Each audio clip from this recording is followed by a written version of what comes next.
मुझे यकीन है कि आपने हैशटैग मेलोडी ज़रूर देखा होगा। मेलोडी इतालवी पीएम मेलोनी और भारतीय पीएम मोदी का संक्षिप्त रूप है। हाल ही में सोशल मीडिया पर इसके मीम्स की बाढ़ आ गई थी। जैसा कि आप जानते हैं कि इटली के पीएम और पीएम मोदी की एक साथ ली गई सेल्फी सोशल मीडिया पर वायरल हो गई थी। 50वां G7 शिखर सम्मेलन 13 जून 2024 को इटली के पुगलिया में हुआ। G7 शिखर सम्मेलन दुनिया के 7 देशों का एक समूह है। Italy, Japan, UK, America, Germany और अन्य। यहाँ G7 देशों की सूची दी गई है। लेकिन पीएम मोदी शिखर सम्मेलन में कैसे शामिल हुए, क्योंकि भारत G7 का हिस्सा नहीं है। रुकिए, मैं समझाता हूँ।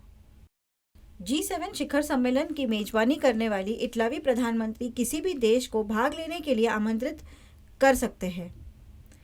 मेजबान देश गैर सदस्य देशों को शिखर सम्मेलन में आमंत्रित कर सकता है। इटली की पीएम मेलोनी ने पीएम के रूप में तीसरा कार्यकाल जीतने के बाद पीएम मोदी को G7 शिखर सम्मेलन में आमंत्रित किया। इसके अतिरिक्त यूरोपीय संघ ये भी G7 का सदस्य है, लेकिन अलग अलग देश नहीं। G7 में यूरोपीय संघ की एक दूरनशील अध्यक्षता है। अमेरिकी राष्ट्रपति जो बाइडेन भी G7 शिखर सम्मेलन का हिस्सा थे। हालांकि उन्हें कुछ शर्मनाक पल भी झेलने पड़े और सोशल मीडिया पर लोगों ने उन्हें खूब ट्रोल किया। उनके अजीब व्यवहार के कारण लोगों ने उनकी मानसिक स्थिति पर सवाल उठाए। आइए कुछ घटनाओं पर एक नज़र डालते हैं।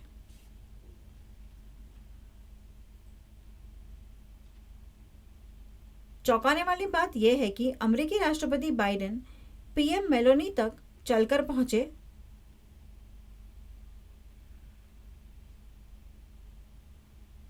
और उनकी बातचीत खत्म होने के बाद एक आर्मी ऑफिसर की तरह उन्हें सलाम किया। यह घटना कैमरे में कैद हो गई। अजीब बात है, अमेरिकी राष्ट्रपति बाइडेन को इतालवी पीएम मेलोनी को सलाम क्यों करना पड़ा?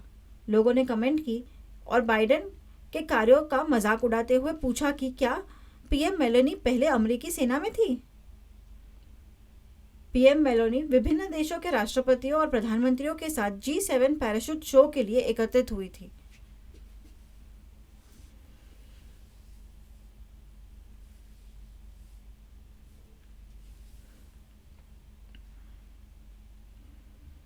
पैराशूट उतरने के बाद सभी नेता पैराशूट की दिशा में देख रहे थे,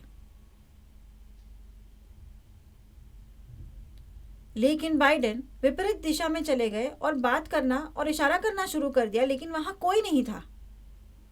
पीएम मेलोनी बाइडेन के पास गई और उन्हें घुमाया। इसके बाद बाइडेन ने ग्रुप फोटो के लिए अचानक अपने सनग्लासेस पहन लिए।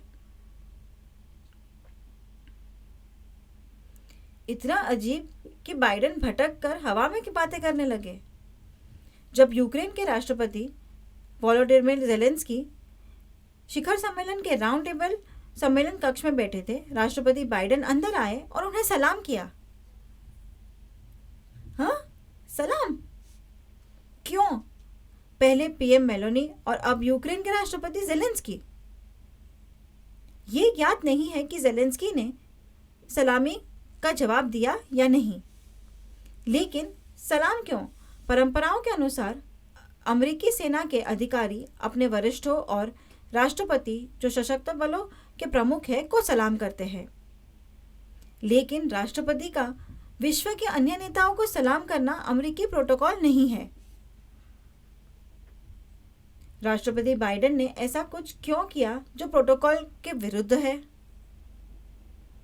विश्व नेताओं का हाथ हिलाकर अभिवादन करना ठीक है, क्योंकि ये उन सभी को समान मानता है, लेकिन उन्हें सलाम करना अजीब बात है। G7 शिखर सम्मेलन से पहले अमेरिका ने जूनदिन मनाया। ये अमेरिका में गुलामी की समाप्ति के उपलक्ष्य में 10 जून 2024 को मनाया गया।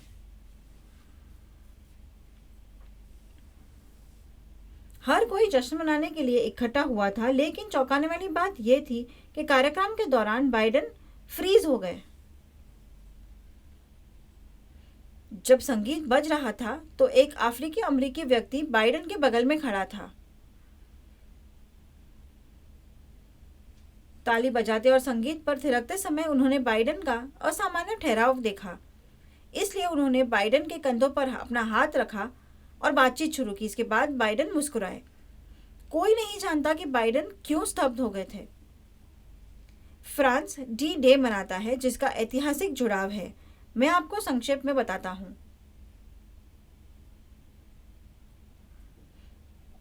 जब नाजियों ने फ्रांस पर हमला किया तो उन्होंने जवाबी कार्रवाई की और नाजियों पर संयुक्त नौसैनिक, वायु और भूमि हमला किया। उन्हें 6 जून 1944 को आज़ादी मिली, इसलिए हर साल 6 जून को डी डे मनाया जाता है। फ्रांस के राष्ट्रपति इमैनुअल मैक्रोन ने 2024 के समारोह के लिए राष्ट्रपति बाइडेन और उनकी पत्नी प्रथम महिला जिल बाइडेन को आमंत्रित किया था। राष्ट्रपति मैक्रोन, उनकी पत्नी राष्ट्रपति बाइडेन और जिल बाइडेन ने एक दूसरे का अभिवादन किया और फ्रांस के राष्ट्रगान के लिए मंच पर आए। जबकि अन्य लोग राष्ट्रगान के लिए खड़े रहे, राष्ट्रपति बाइडेन को कुर्सी ना होने पर कुर्सी पकड़ते हुए देखा गया।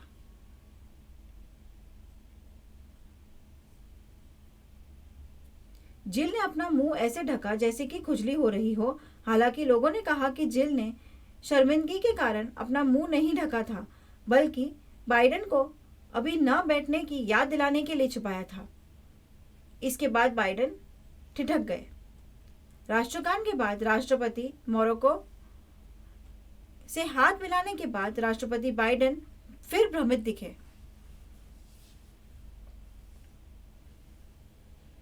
ऐसा प्रतीत हुआ कि वह अपना रास्ता भूल गए हैं और उन्हें एक नामित हैंडलर द्वारा सही दिशा में मार्गदर्शन करना पड़ा। राष्ट्रपति बाइडेन को भी कई बार अपनी आंखें बंद करते हुए पकड़ा गया है, जिसे लोगों ने दावा किया कि वह सो रहे थे। मुझे नहीं पता कि ये बातें कितनी सच है। हालांकि राष्ट्रपति बाइडेन के प्रतिद्वंदी डोनाल्ड ट्रंप ने राष्ट्रपति बाइडेन का मानसिक क्षमता पर सवाल उठाया है और कहा कि उन्हें ट्रंप की तरह संज्ञानात्मक परीक्षण के लिए जाना चाहिए। उन्होंने राष्ट्रपति बाइडेन का मजाक उड़ाते हुए कहा कि उन्हें महंगाई शब्द का मतलब नहीं पता है और वे स्काई डाइविंग पैराशूट शो के दौरान भटक गए थे और हवा में बातें कर रहे थे। ट्रंप ने राष्ट्रपति बाइडेन को कॉग्निटिव टेस्ट कराने की सलाह दी। हालांकि जिल बाइडेन ने कहा कि राष्ट्रपति बाइडेन दूसरी बार अमेरिकी राष्ट्रपति के रूप में सेवा करने के लिए पूरी तरह से फिट और सक्षम है। मैं अमेरिका में रह रहे व्यक्तियों से पूछना चाहता हूं, क्या आपको लगता है कि राष्ट्रपति बाइडेन किसी बीमारी से पीड़ित है? हमें कमेंट्स में बताइए।